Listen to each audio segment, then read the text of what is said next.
Well, hey there, vinyl community. Elliot here, Lazy Dogs Records. And I got the itch to pull out from the basement some of those turntables that I picked up over recent years and just kind of let sit there thinking I'll get to eventually. I just did a video on a 1219 that I bought on eBay, and that was pretty much up and running when I bought it. I paid a lot more for it than I did this, for instance. But I wanted something to go immediately into my living room system, so I didn't have to wait and hope. So once I got that up and running, I went down to the basement and pulled this one out. Now this is as you can see here, a dual 1019, which is a generation removed. Let's kind of go around here and let you see. This is one generation below, earlier than the 1219, which is the two turntables I use in my systems here. I found this in a junk store in Irwin, North Carolina, and I gave her, I think this was about 3 years ago, 2 or 3 years ago, and I think I gave her $10 for it. She wanted 20 for it, and I said, I can't do that. I'll give you 10, and it's probably been sitting there for 10 years or more. So she took it, and so you see I don't have a lot invested in the original purchase, but there'll be some things that I have to do to it. I've worked on it already some. I've taken it out of the plinth, turned it over, and I've lubricated just simply using 3-in-1 oil, the various bearings, points of movement in the mechanism. Before I did that, of course, I used a Q-tip or Q-tips and some iso alcohol to clean the old grease, the old lubricant off, and any dirt off or anything like that. But so I've done that already. But there's one thing I didn't do that I'm going to go back and do, I believe. I just picked this up at the hardware store this morning, actually. Little white lithium grease, and there's a cantilever there that controls the tone arm moving to the proper position and returning to the proper position. It's cantilever with a pattern, a mapped out pattern in one of the few plastic parts you'll see on one of these duals, and with some other levers and levers, I guess you'd say, that depending on what you've done here, tell it where to go. And all the levers work. It worked well for the most part, but I have some issues that I've got to address. Now, the center spindle here, in order to get the platter off. Now, one of the differences between the 10 series and the 12 series, they're both idler belt or idler drive turntables. One of the differences is that this is a 10-inch instead of a 12-inch platter. So there's some overhang for the record beyond the platter, and it's still an extremely heavy platter. But to get the platter off, there's this C-ring right here. You can see here. So you take the spindle off, and then there's this C-ring, and it's a little bit of pain in the butt to get off, but you can just use some small needle nose pliers, or I think I used one of these, and just mess with it, and eventually you'll pop it out. Just be careful you don't pop it up in the air and you're unable to get to it. It ends up on the floor somewhere and you can't find it. So I pulled the platter off. This thing is extremely heavy. I think it weighs about 7.5 pounds or something for this little, something that's 10-inch diameter. Q-tips and use alcohol and clean in here. Never hurts. I don't know that you really have to, but it never hurts. And then you get to this. Now, be careful. All those pieces you take off, of course. I put them in this little butter country crock butter thing, so that I can find them pretty easily, or very easily. But again, here's this idler wheel, and it's rubber. And this is something I picked up, learned on the internet, all this stuff. I am no expert, but I'm not even close to an expert. I'm learning as I go. So if you're watching this video and you're going, that guy doesn't know what he's talking about, you're right. I don't. I'm learning as I go. I'm just kind of documenting what I'm learning and picking up.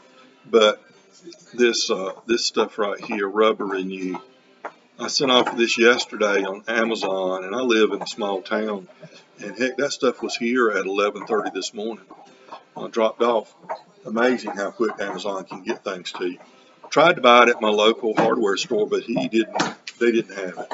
But you take and you clean around here.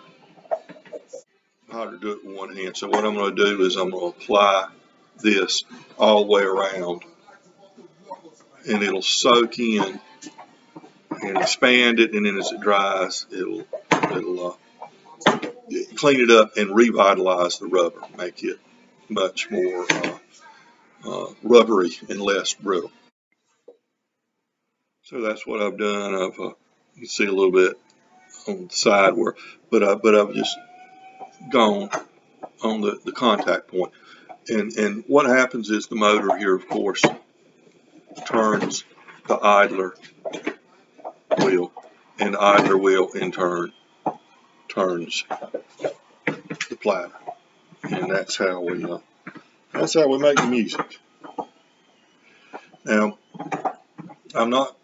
I didn't drop any 3-in-1 oil on this. They don't recommend doing that. The motor is, of course, right under here, and you have to take the motor apart if you got to relubricate the bearings in there. You have to take it apart to do it, and if you can avoid doing that, that's good. Too many things to take apart and not be able to get back together and stuff like that. But if I have a squeak or a squeal or a scraping sound or anything coming from the motor, I know I've used the 3-in-1 oil on all the other bearings under here and everything, and I've also applied a clean here, Q-tip and alcohol, and then applied down below here. So I've covered all those. That would be the place to check next. But if you don't have to do it, why do more than you really need to do if it's going to function right? When you can go back and do it later if it needs to.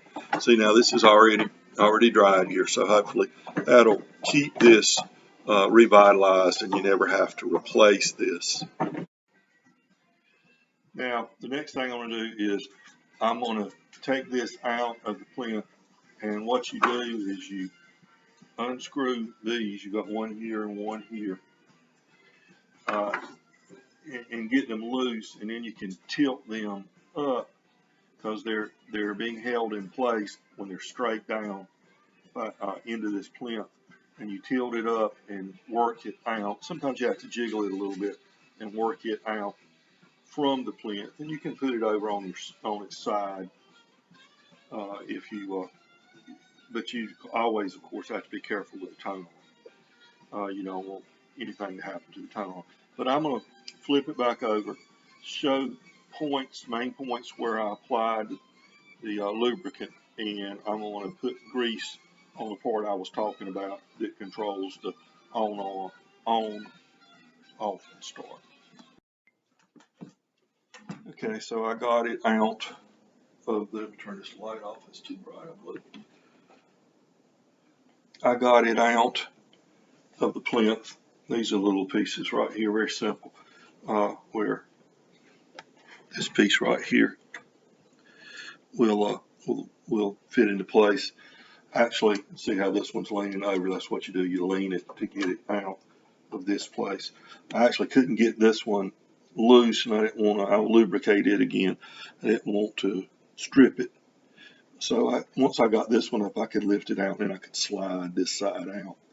But always make sure your tone arm is safe down here, not on the surface at all. But of course, there's the motor. You know, I'm not electrical. I don't know a lot of that. I've never soldered, so hopefully I don't have to solder anything. But I'm going to learn. Never too old to learn. But I took Q-tips and alcohol and cleaned all these little places here. You know, you got your switches here.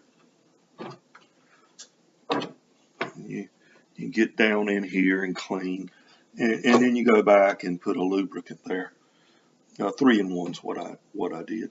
You got these little springs here that give you a little cushion and avoid shaking, record skipping, things like that. But anyway, if you'll see here, this is the piece I'm talking about. It's kind of hard to see everything here, but you got these levers or cantilevers in here, and you know, coming in, and it guides it. You've got tracks here, and I've cleaned. I'll probably clean again. All this with Q-tip, and then I'm going to come back and I'm going to put that lithium white grease, apply that to it. But if you've got one that doesn't return or anything like that, oftentimes this is just gunked up. Clean it and re-lubricate it, and you can avoid that. Now, I'm not having that trouble with this one. This one is going to play, and it's returning with no issues. But better, you know, have it the way it should be now and not have to come back and do it. So I'm simply have this Q-tip with iso alcohol, and I'm just going back. See these little pathways, like a little road that it goes by. I can't see that well here.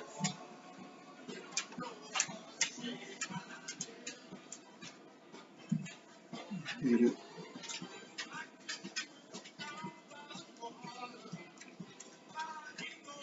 I'm gonna turn the camera off and do it some more, but you get the idea. It's easier to do with 2 hands. And there's how much I got off of that area. Mostly dirt, some of it's grease. Lubricant there, but mostly dirt. That's how much I got out on the second time I cleaned it. Maybe did a little better job cleaning this second time.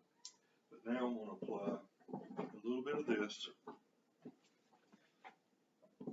in here. Kind of get it in the pathway. You know, I might ought to let it dry, the alcohol dry a little bit more before I do much with this. But this is the idea. I'm going to just put a little in here and turn it manually right here. And these cantilevers will, and that's the right term, but then those cantilevers will carry it down different paths.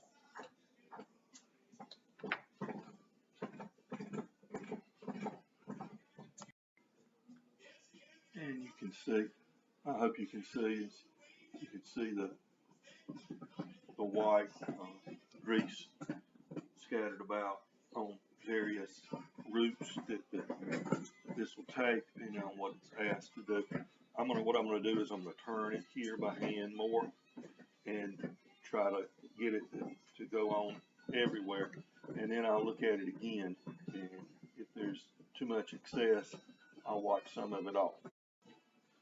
Okay, so I've got that grease applied there, and I wiped away, used a Q-tip and wiped away the excess that was up above the path and everything. So I think that should take care of that without any problem. I've set the counterweight and then got it level. I'll have to do that again because I've been moving it around, flipping it over and working with it. But when I put the new sled and cartridge on, I'll do that. Now, this thing was working fine, but then I lost the channel.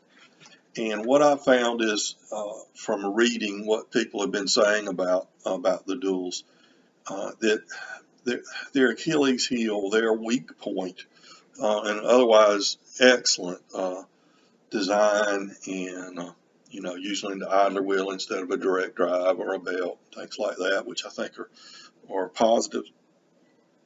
The connector here between the tone arm and the cartridge, the sled for the cartridge, is somewhat suspect. I basically broke the connections for between the sled and the tone arm, and so I shopped around. Okay, see, you're supposed to have 4 of these, and I was trying to pull these up a little bit so that there would be a better connection here to see if we could bring that channel that I'd lost up, and it didn't. It ended up breaking it a little bit. So anyway, I wasn't real hip on this whole setup because whoever had it before actually had a little battery, like one of those lithium batteries for a watch or something in here between the cart and the sled here, and yeah, I just was a little iffy for me why he would have to do that, But I shopped around and I found on eBay a guy in Arizona, Pat's Audio Parts, I believe, and they sold a Ortofon Super OM10 cart in a sled already hooked up and already calibrated, so I wouldn't have to get a gauge to get the needle just right and everything. Supposedly it should be here in a couple of days. It's just going to be a plug and play, put it right in there, and I'm hoping that will resolve that issue. If not, I'm very certain that it's the connection issues here. I'm gonna have to work on cleaning these a little bit more, but I want to be real careful because I don't want to have to replace a tone arm. So I've got the platter back on now. I didn't put that C-pin, C-clamp back in place because I don't know if I'm going to have to take it back off again pretty soon. You always want to take that platter off if you're going to take it out of the plinth and work on it. It's so heavy. It's 7.5 pounds or so. And you don't want to turn it over without that little C-clamp in place, or else it could come falling out. Went off and got a sled and cart to go in this 1019 dual, and see how this works out. I've moved everything to a different location in the house to have a little more room to spread out, I believe. And I got this from a place in Scottsdale, Arizona, Ortofon Super OM10, and I damaged the sled, and so this comes with the sled pre-mounted, and aligned and everything. Of course, I'll double check the alignment, but it was a lot simpler just to do this rather than buy 3 different parts: the cartridge, the sled, and the alignment gauge. Saved a little money like this. Plus, if they aligned it correctly, that'll be one less tedious little task I'll have. Okay, so I've got the cart on. Took a little effort. It didn't feel like it was going to fit. I had to kind of hold my breath and push it on, align it up there, hoping it didn't displace any of this stuff. And it fit on in there. Haven't turned it on yet though. I'm just gonna try it and see if everything is working. Now I've been working underneath it, of course, doing various things, and hopefully I didn't screw anything up in that process. And now it doesn't work because it was working. You know, it was tone arm was going to the proper position. It was returning when you hit return, and so on and so forth. So hopefully I didn't screw anything up.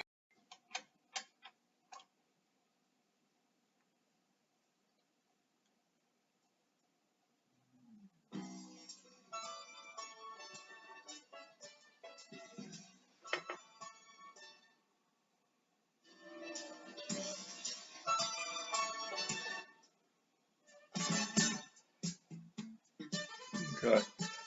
Still got one channel out, so that tells me it's not in the cart.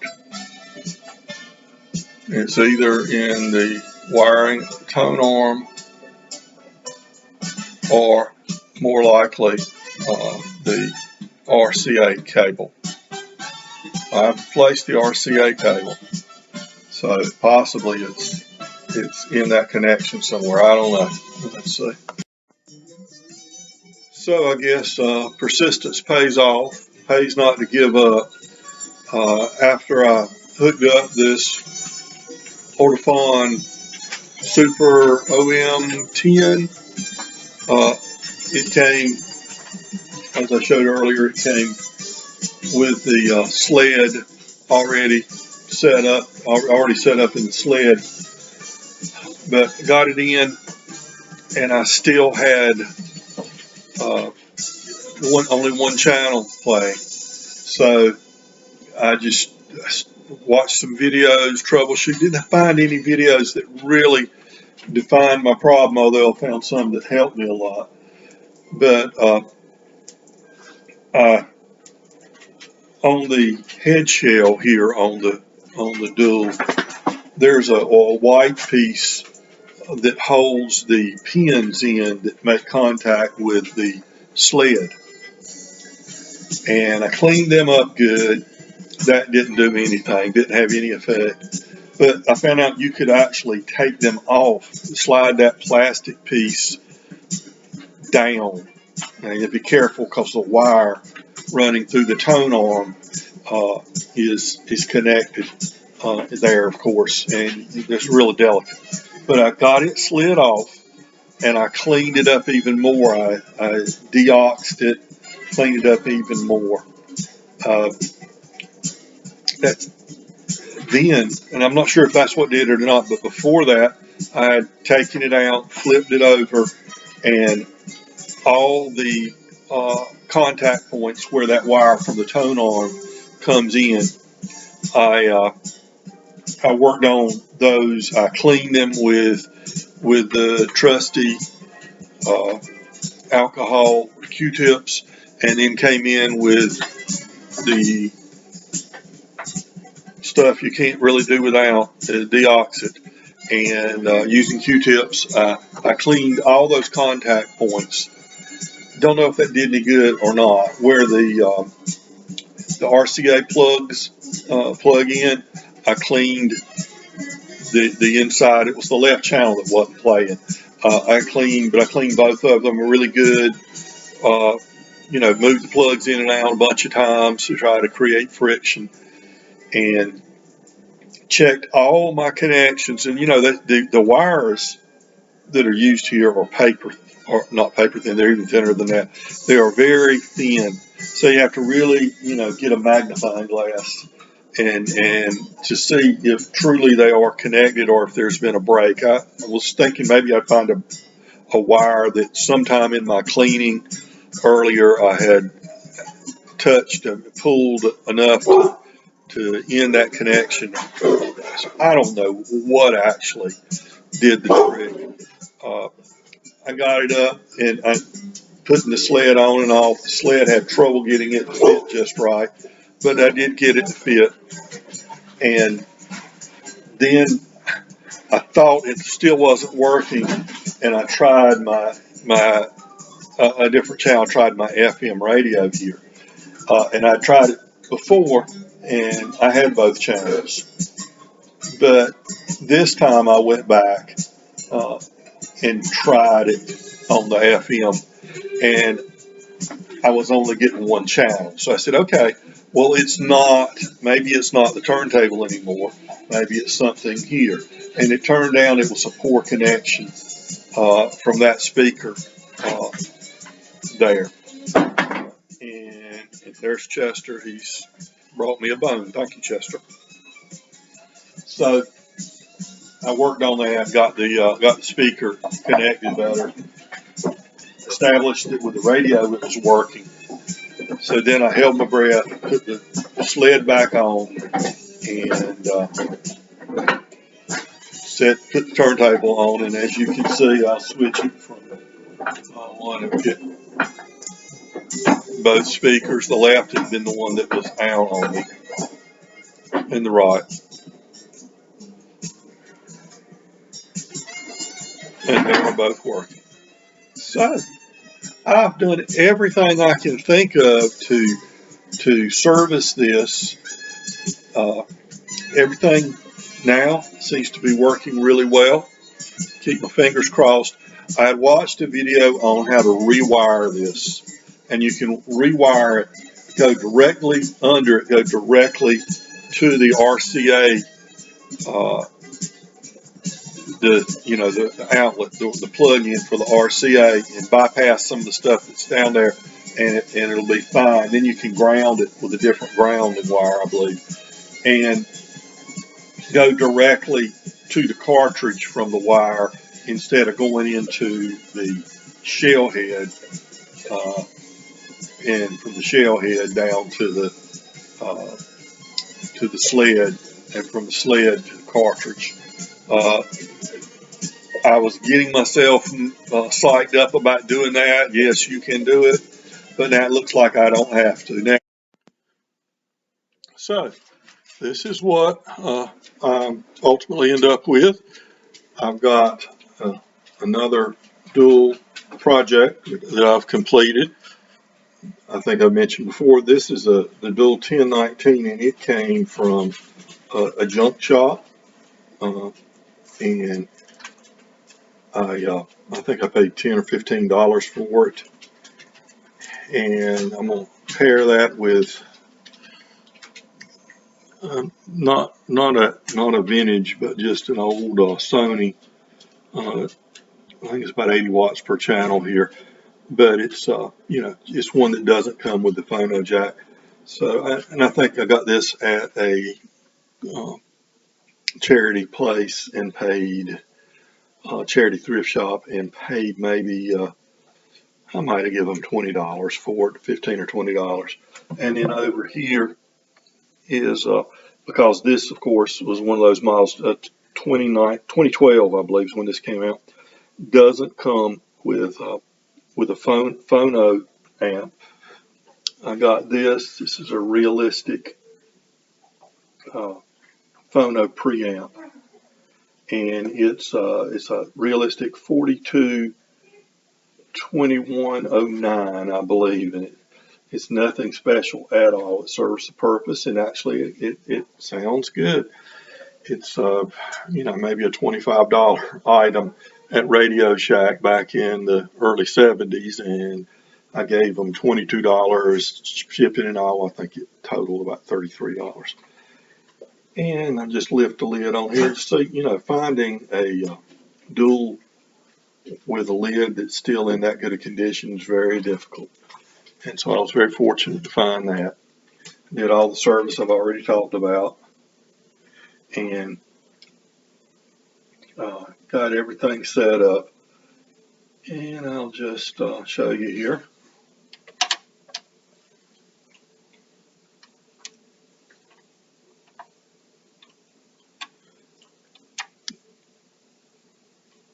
No trouble at all with these settings.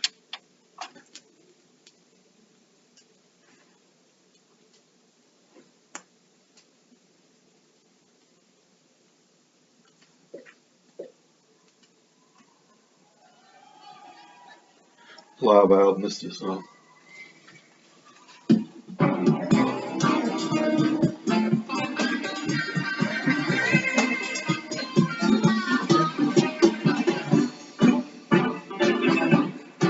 you see.